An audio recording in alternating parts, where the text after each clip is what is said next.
দেখো কচু গাছ অলরেডি লতা হচ্ছে। এটা হচ্ছে কাঁকরোল গাছ। তো এই পাতা দিয়ে কিন্তু ওই যে কি জানি বলে চেপারপুলি করা যায়। তো এটা কিন্তু বিদেশি কাঁকরোল, যেটা আমাদের দেশে হয় সেটার কাঁকরোল পাতা কিন্তু অনেক টেস্টি। এটা কিন্তু ছোট কাঁকরোল। তো এখানে এই যে মরিচ গাছ এটা রয়েছে, আরেকটা কিন্তু মরে গেছে অলরেডি। আমাদের সবসময় মনে রাখতে হবে, আমরা যখন মরিচ গাছ থেকে মরিচ উঠাবো তখন কিন্তু সতর্কতা অবলম্বন করতে হবে যেন গাছে চোট না লাগে। আমরা কিন্তু ওই যে বাচ্চাদেরকে দিয়ে মরিচ উঠাই কিংবা নিজেরা উঠাই, অনেক সময় মনে থাকে না, তাড়াহুড়ো করে কিন্তু তাড়াতাড়ি তুলে ফেলি। তো সেই ক্ষেত্রে দেখা যায় মরিচের বোটাও থেকে যায় গাছে। আমাদের এটাও ফলো রাখতে হবে, মরিচের বোটা থাকা যাবে না গাছে, তাহলে গাছ কিন্তু সহজে বাড়ে না। বটা ছাড়িয়ে নিতে হবে, বটা সহ মরিচ তুলে নিতে হবে। দ্বিতীয়ত হচ্ছে যে গাছ থেকে মরিচ ওঠানোর সময় সতর্ক থাকতে হবে। এই যে আমার এত সুন্দর মরিচ গাছ মরে গেছে, কিন্তু আমার খুব কষ্ট হচ্ছিল এই মরিচ গাছ যখন মরে গেছে। কারণ তুমি যখন একটা জিনিসের যত্ন নিবা, সেটা আঘাত পেলে কিন্তু তোমারও আঘাত হয়, কষ্ট হয়, তাই না? আচ্ছা, তো এই যে আমার এটাও মনে রাখতে হবে, সব কিছুই সৃষ্টি ধ্বংস অবশ্যই আছে। যেটা সৃষ্টি হবে সেটার তো ধ্বংস অবশ্যই। আচ্ছা, এই যে আমার সিম গাছ হচ্ছে, এই যে তো আশা করি সিম গাছ হবে এবার। জানি না কতটা, অনেক সময় মরেও যায়। টবের গাছ নিয়ে কোনো বাহাদুরি নেই আসলে, সৃষ্টি নিয়ে বাহাদুরি নেই, সৃষ্টি ধ্বংস হয়ে যেতে পারে। এই যে তো এই যে এখানে একটা মিষ্টি লাউ গাছ হয়েছে, আমি কিন্তু পাতাগুলো আজকে নিয়ে নেব, গাছটা ভিতরে নিয়ে আসব। কারণ গাছটা যেভাবে বড় হচ্ছে, যদি এটা বড় হয়, আমার হাজব্যান্ড ওমর ফারুক সাহেব আবার গাছ কেটে ফেলে, সে কারণে আমার ভয় হয়। আমার কাছে জিজ্ঞেসও করে না যে গাছটা কি দরকারি নাকি, সে কিন্তু গাছ কেটে ফেলে। সে কারণে আমার ভয় হয় কখন যেন কেটে ফেলে। হ্যাঁ, গাছ তৈরি করা অনেক কষ্ট, আর সে হুটহাট গাছ কেটে ফেলে, সে কারণে আমার খুব কষ্ট হয়। এই যে কত দূর পর্যন্ত চলে গেছে। হ্যাঁ, শাকগুলো নিয়ে নিয়েছিলাম, এখন আবার গাছটা লতাটা ঘুরিয়ে দিয়েছি আমি, এখন এই অবস্থা। আজকে মিষ্টি লাউয়ের শাক নিয়ে নেব। আমাদের কিন্তু আসলে খুব বেশি শাক লাগে না, অল্প একটু হলেই হয়ে যায় একবেলা। তো ঠিক আছে, গাছ দেখিয়েছি তোমাদের, আর একটু দেখাই। এই কাছে থেকে দেখাই, আসলে গাছ হলে সবারই ভালো লাগে। আমি চাইবো যারা শহরে থাকো তোমরা, তারাও কিন্তু গাছ লাগিয়ে নিতে পারো ব্যালকনিতে। তো এই যে এটা হচ্ছে মিষ্টি লাউ গাছ, ডগারটা দেখেছো? এই যে এই যে এই যে এই যে হচ্ছে, এই যে আমার টবে কচু গাছ অলরেডি লতা হয়ে যাচ্ছে। এই যে দেখেছো, আস্তে আস্তে হচ্ছে। এই যে দুটো মুরগি কিনেছি 600 টাকা দিয়ে। জানি না এটা কি মোরগ না মুরগি, আমি আসলে চিনতে পারি নাই। তো কিনেছি, আমার অর্নিভার খুশি হয়ে যাবে। ওরা তো শহরে থাকে, মানে এই মুরগি গরু ছাগল এইসব সম্পর্কে তাদের কোনো আইডিয়া নেই, সে কারণেই কিনে নিয়েছি। জানি না কতটা ভালো থাকবে। তো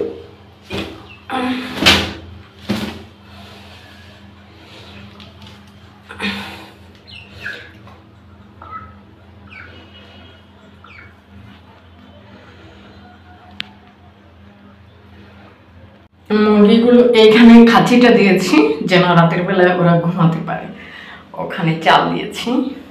তো এই অবস্থা রেখে যাচ্ছি, আমি হয়তো বা সারাদিন আর এখানে আসবো না। আমার ব্যালকনিতে এই যে টুপায় পানি দিয়ে রেখেছি। অনেক সময় আমার ব্যালকনিতে চড়ুই পাখি, শালিক পাখি, বুলবুলি, টুনটুনি, খুঞ্জনি, খুঞ্জ সব চলে আসে, তো তখন ওরা এই টোপা থেকে পানি খায়।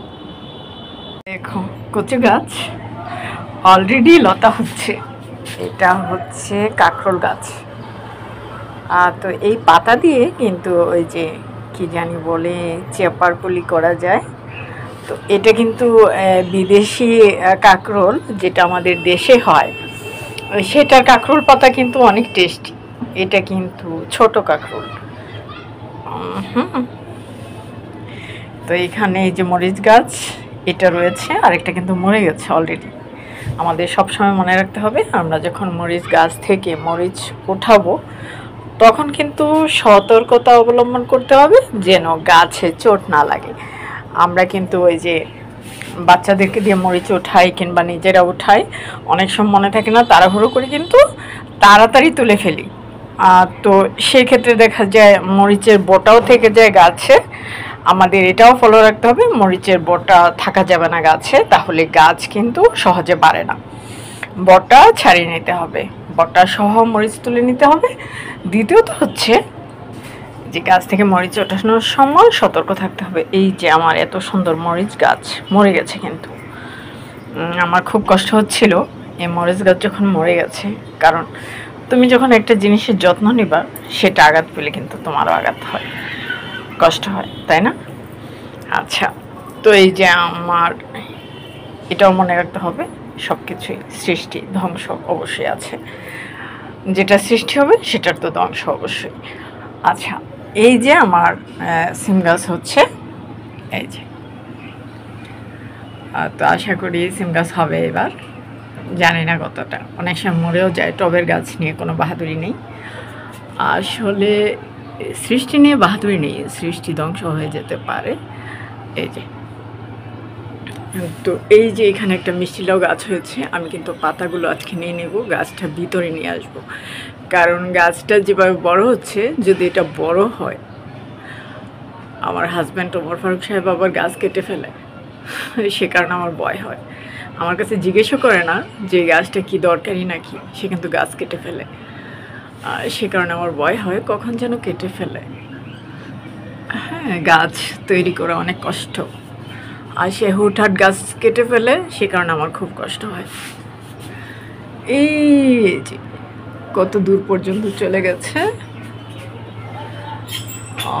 হ্যাঁ, শাকগুলো নিয়ে নিয়েছিলাম, এখন আবার গাছটা লতাটা ঘুরিয়ে দিয়েছি আমি, এখন এই অবস্থা। আজকে মিষ্টি লাউয়ের শাক নিয়ে নেব।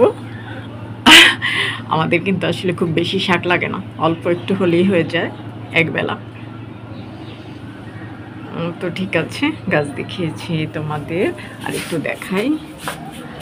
এই কাছে থেকে দেখাই, আসলে গাছ হলে সবারই ভালো লাগে। আমি চাইবো যারা শহরে থাকো তোমরা, তারাও কিন্তু গাছ লাগিয়ে নিতে পারো ব্যালকনিতে। তো এই যে এটা হচ্ছে মিষ্টি লাউ গাছ, ডগারটা দেখেছো? এই যে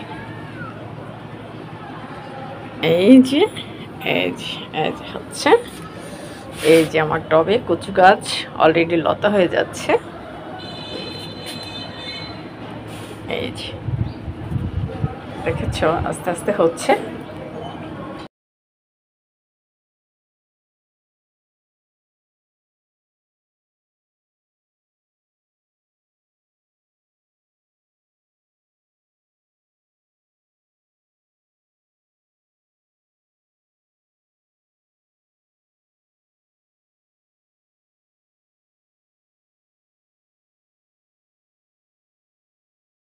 বলেছিলাম এই যে পুঁইশাক গাছ দেখেছ, এই যে